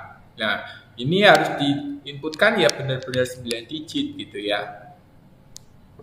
Yeah. Jadi dikendalikan hanya boleh masuk 9 digit yang untuk NIM. Kalau kurang ataupun lebih tidak bisa. Ya, itu adalah salah satunya. Oke, itu adalah bagaimana kita melakukan pengendalian terhadap masukan. Ya, inputannya seperti itu. Data, misalkan untuk data harga juga sama. Misalkan harga itu kan angka, ya kan? Nah, maka ini yang perlu dimasukkan hanya angka saja. Oke. Jadi itu adalah salah satu cara untuk melakukan pengendalian masukan. Oke. Terus berikutnya adalah pengendalian proses. Pengendalian proses ini adalah bagaimana kita melakukan kendali terhadap proses yang ada. Ya, sehingga apa? Sehingga kita bisa melakukan pengendalian dari proses itu sehingga proses itu bisa berjalan dengan benar. Oke, dan yang terakhir itu adalah pengendalian keluaran. Ya, laporannya siapa yang berhak akses dan seterusnya. Oke, itu nanti kita akan bahas lebih detail di bab berikutnya. Ya, jadi sehingga apa?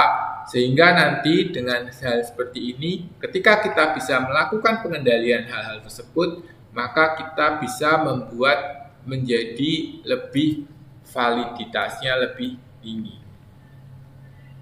dan reliabilitas. Oke, reliable dan validitinya sangat bagus seperti itu. Oke, sehingga bisa diandalkan dan bisa dipahami seperti itu. Nah, berikutnya itu adalah teknologi manusianya, ya. Manusia ini berinteraksi dengan sistem. Nah, manusia itu merupakan subjek dari sistem itu. Ya, dan sistem informasi itu adalah objeknya. Oke, interaksi manusia ini dibatasi dengan beberapa tugas dan kewajiban dari masing-masing manusia tersebut. Oke, seperti itu. Jadi ada tugas dan pembatasan-pembatasan yang ada.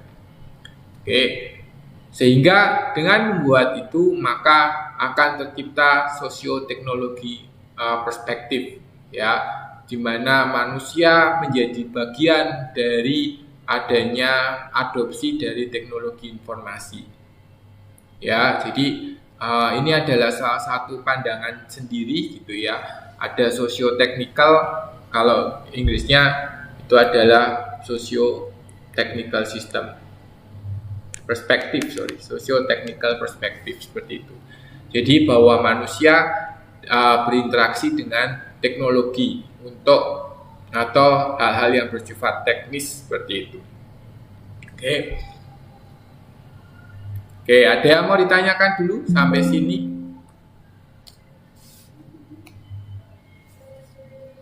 Kira-kira ada yang mau disampaikan atau ditanyakan terkait dengan ya, gimana Mas? Mau tanya. Boleh. Silakan kalau ada. Untuk pencarian sebuah informasi dari data-data mentah hingga sampai ke suatu format yang bisa digunakan melalui beberapa proses pengolahan data.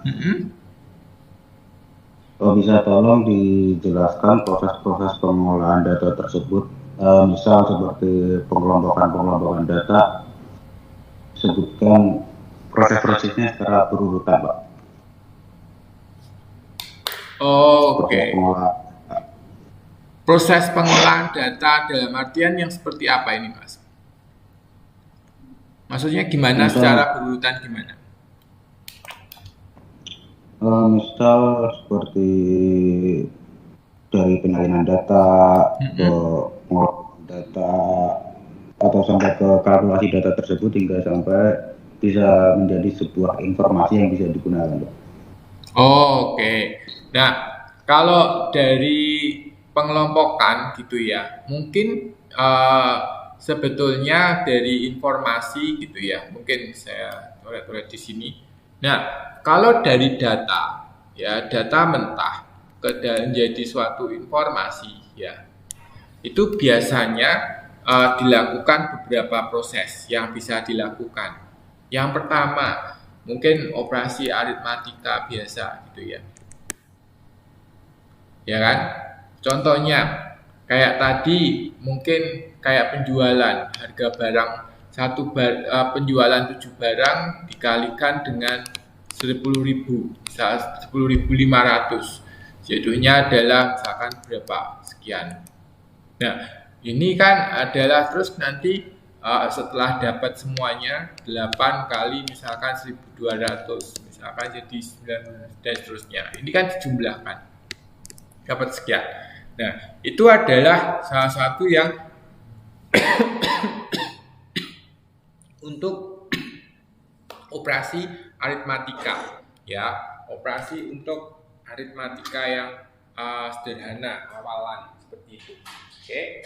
Nah, berikutnya itu adalah bisa juga untuk summary gitu ya, untuk rangkuman. Nah, proses rangkuman ini adalah misalkan, saya tunjukkan aja contohnya ya.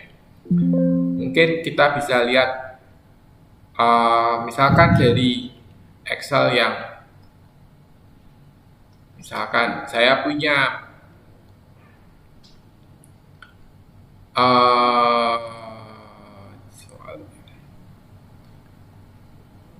misalkan seperti ini ya, itu saya punya data di sini mungkin ya.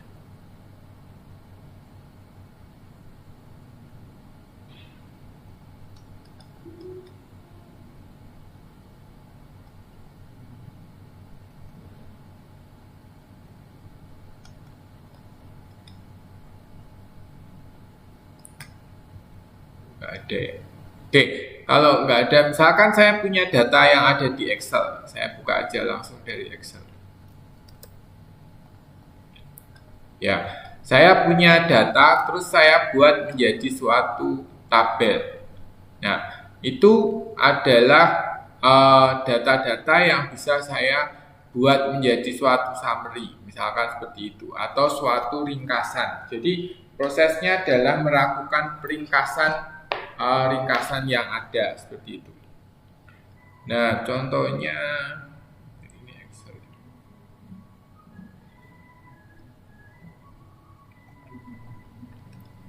Misalkan saya punya data A, B, C, D gitu ya. Terus E dan seterusnya. Nah, data-data ini misalkan ini 1000. Beli barang 1, ini pelanggan.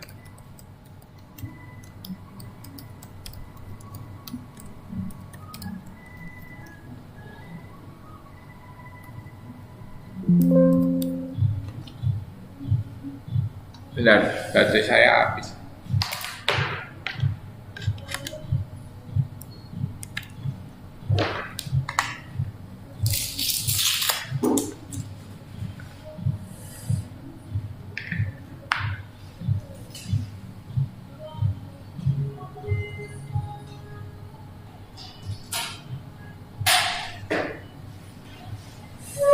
Nah, misalkan di sini misalkan 100.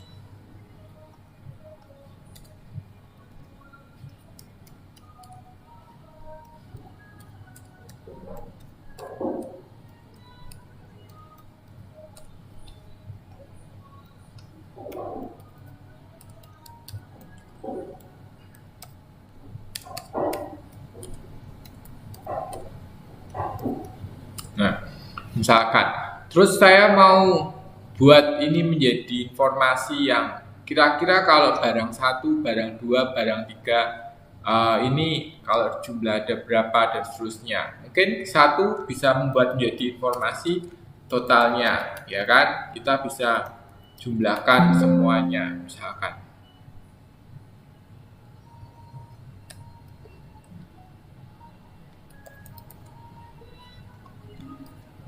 Ya, misalkan seperti ini. Ini adalah salah satu informasinya atau ratanya dan seterusnya. Jadi, ketika kita melakukan proses penyubaan menjadi suatu informasi dari data yang ada, itu kita bisa melakukan beberapa hal yang bisa kita lakukan. Ya, jadi mulai dari summary, ya, cari maksimum minimumnya dan seterusnya. Atau kita bisa buat ini menjadi suatu tabel yang kira-kira bisa kita lihat atau kita bisa buat suatu menjadi suatu data, misalkan seperti itu. Ya, misalkan kita bisa buat menjadi suatu tabel sendiri, misalkan seperti itu. Jadi apa? Jadi pengambilan dari data menjadi informasi itu bisa membuat menjadi divisualisasikan dan seterusnya. Oke, itu yang ada. Nanti saya akan coba kasih materi tentang, ada yang pernah tahu pakai ini ya, menggunakan pivot table ini? Belum pernah ya? Ada yang sudah pernah pakai? Ada yang sudah pernah pakai di Excel mungkin? Belum ya. Nah, mungkin nanti kita akan coba gitu ya untuk materi itu gitu ya, di lain waktu nanti kita coba akan bagaimana kalau dari data-data yang kita punya, data itu kita ubah menjadi suatu informasi yang berguna atau yang bisa dibaca ataupun bisa dimengerti semacam itu. Oke, ya, nah kayak gitu. Jadi mengingatkan ya Pak, apa? Mengingatin waktunya. Mau mengingatkan aja Pak, sekarang sudah jam 4. Ya, siap. Oke. Yo, ada lagi? Kira-kira? Gimana Mas Badar? Mas Badar ada. Nanti kita akan coba lagi seperti itu. Oke, ya. Kalau nggak ada, saya akhiri gitu ya. Sudah jam 4, mungkin nanti kita bisa diskusi lagi kalau misalkan, atau kalau misalkan ada yang mau ditanyakan dan lain-lain, boleh menggunakan grup WA yang kita punya. Gitu ya. Iya Pak. Oke, kalau sudah saya akhiri. Sebelumnya saya mohon maaf lahir batin, selamat Hari Raya Idul Fitri ya. Kalau ada salah, baik yang disengaja maupun nggak disengaja, mohon maaf. Oke, saya akhiri pertemuan hari ini. Terima kasih buat perhatiannya dan assalamualaikum warahmatullahi wabarakatuh. Waalaikumsalam warahmatullahi wabarakatuh. Absensinya Pak ya? Oh iya, lupa. Sorry. Yo, siang nggak datang tau Arfi? Ada Kak Ina dia nggak hadir Pak, izin. ini. Terus Iya. Ina, terus apa lagi?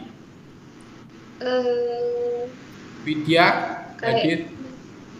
Hadir tadi dia di tengah sesi. Oke, terus apa lagi? Yang lainnya hadir. Trisna Arijayati Widya. Trisna Arijayati Hadir Pak, dia Pak. hadir. Oh, hadir. Mbak Kasipah nggak ada ya? Izin Pak, beliau lagi di luar Pak. Oh, oke. Nanang, Sama apa dia Hadir. Pak? Nanang Supriyadi hadir, Pak. oke. Sama siapa Mbak tadi yang nggak hadir? Kak Novatia. Apa dia Pak? Oke, ini nggak ada. Lainnya hadir semua. Lainnya hadir semua. Iya Pak. Sulesti hadir ya. Tadi kayaknya sempat nongol.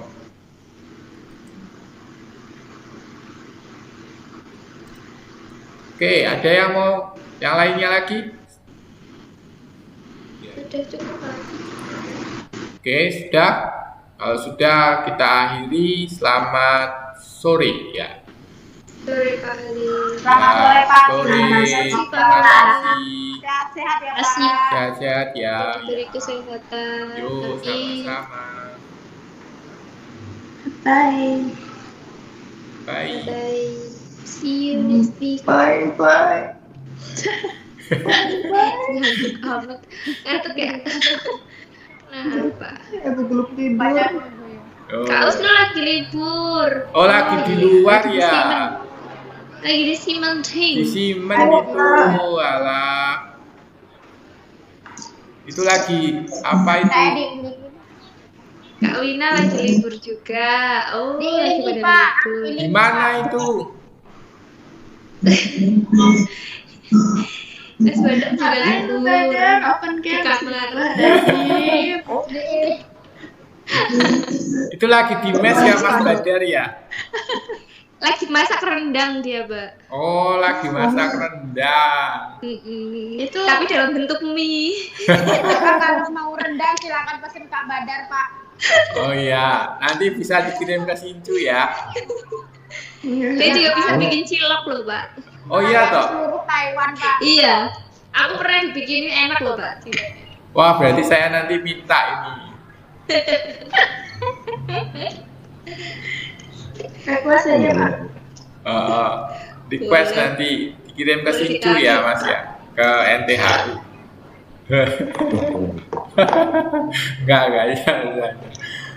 Ya udah ya, saya live ya, izin live Iya, ya. Pak. Terima Yo, kasih. makasih ya. Terima kasih banyak. Oh. Sama-sama.